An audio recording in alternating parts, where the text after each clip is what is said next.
অবশেষে ভেবেচিন্তে বের করলাম কি রান্না করব। তো চাল কুমড়া, অর্ধেকটা চাল কুমড়া কেটে নিয়েছি, চপ ভাজি করব। আর এদিকে মিষ্টি কুমড়া কেটে নিয়েছি, একটু ভাজি করব। তো এই দুইটা দিয়ে আমাদের দুইটা মেয়ে, না আমার মেয়ে আর আমার হয়ে যাবে। তো দেখতে থাকেন ভিডিওটা, পুরোটা দেখবেন। তো আমার কাটাকুটি একেবারে কমপ্লিট। এই তো মরিচ পেঁয়াজ রসুন কেটে নিয়েছি এই ভাজিটার জন্য। আর এটা হলুদ লবণ মাখায়ে ভাজি করব। রান্নাটা শুরু করছি। এই তো এখানে মিষ্টি কুমড়া ভাজি হবে, এই জন্য মরিচ পেঁয়াজ রসুনটা ভেজে নিচ্ছি। আর এখানে হচ্ছে চাল কুমড়ার চপটা ভাজা হয়ে গেছে। এত পরিমাণে কষ্ট করে রান্না করতেছি যা বলার বাহিরে। মানে ছাদ থেকে পড়ে যে এত পরিমাণে পায়ের গুড়মুড়িতে লাগছে, মানে আমি পা দিয়ে দাঁড়াই থেকে রান্নাটাও করতে পারছি না, এত কষ্ট হচ্ছে কি আর বলবো। এখন বাড়িতে হাজব্যান্ড নাই, কিভাবে ডাক্তারের কাছে যাব সেটাও বুঝতেছি না। অনেক টেনশনে আছি, অনেক কষ্ট করে রান্নাটা করতেছি আমি দাঁড়াই থেকে। তো মিষ্টি কুমড়া ভাজিগুলো দিয়ে দিছি কড়াইয়ের উপরে।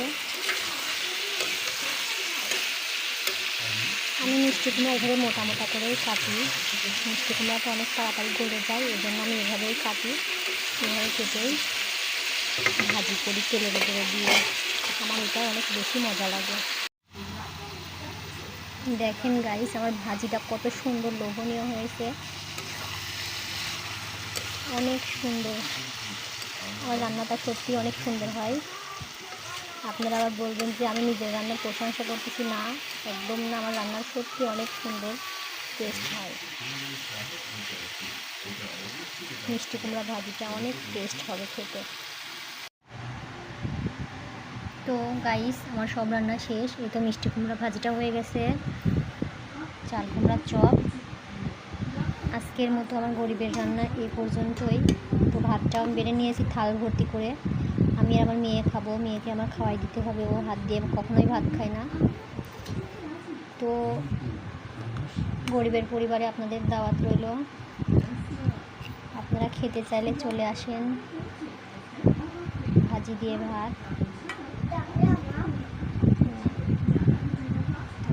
চাল কুমড়া চপ, অনেক মজাদার একটা খাবার।